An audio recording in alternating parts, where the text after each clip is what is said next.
ಅಭಾವದ ಮಧ್ಯೆ ದುಬಾರಿಯಾದ ರಸಗೊಬ್ಬರ complex potash ದರ 1400 ರಿಂದ 2200ಕ್ಕೆ ಏರಿದೆ. ಅಭಾವದ ಮಧ್ಯೆ ದುಬಾರಿಯಾದ ರಸಗೊಬ್ಬರ ಕಾಂಪ್ಲೆಕ್ಸ್ ಪೊಟ್ಯಾಶ್ ದರ 1400 ರೂಪಾಯಿಯಿಂದ 2200 ರೂಪಾಯಿಗೆ. ಯುದ್ಧದ ಎಫೆಕ್ಟ್ ಗೊಬ್ಬರ ತಯಾರಿಕಾ ವಸ್ತು ಬೆಲೆ ಏರಿಕೆ. ರೈತ ಪಾಪ ಉಟ್ಕೊಂಡಿರೋ ಲುಂಗಿನ ತಲೆ ಮೇಲೆ ಹಾಕಬೇಕಿಲ್ಲ.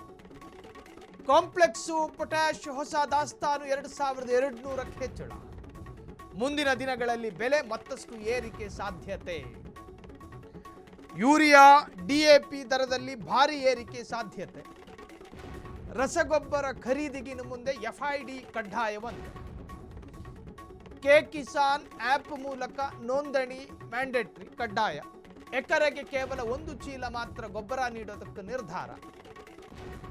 ತಿನ್ನೋದಕ್ಕೆ ನಿಮಗೆ ಕೇವಲ 100 ಗ್ರಾಮ್ ಅಕ್ಕಿ ಕೊಡ್ತೀವಿ ಅಂತ ನಾಳೆ ರೈತರು ಹೇಳಿದ್ರೆ ಏನು ಕತೆ? ಕೆಜಿ ಗಟ್ಟಲೆ ತಿಂತೀರಿ. ರೈತರಿಗೊಂದು ಕಡ್ಡಾಯ ಮ್ಯಾಂಡೇಟ್ರಿ. ಸರಿ, ಈಗ ಮಧ್ಯಪ್ರಾಚ್ಯದಲ್ಲಿ ಮಿಡಲ್ ಈಸ್ಟ್ನಲ್ಲಿ ಯುದ್ಧ, ಆ ಯುದ್ಧದ ಎಫೆಕ್ಟು ಇನ್ನೂ ಕೂಡ ಮುಗ್ದಿಲ್ಲ. ಈ ಕಾರಣಕ್ಕೋಸ್ಕರ ನೀವು ಬಂಗಾರ ಖರೀದಿ ಬೇಡ ಅಂದ್ರಿ, ಸಹಿಸ್ಕೊಂಡ್ವಿ.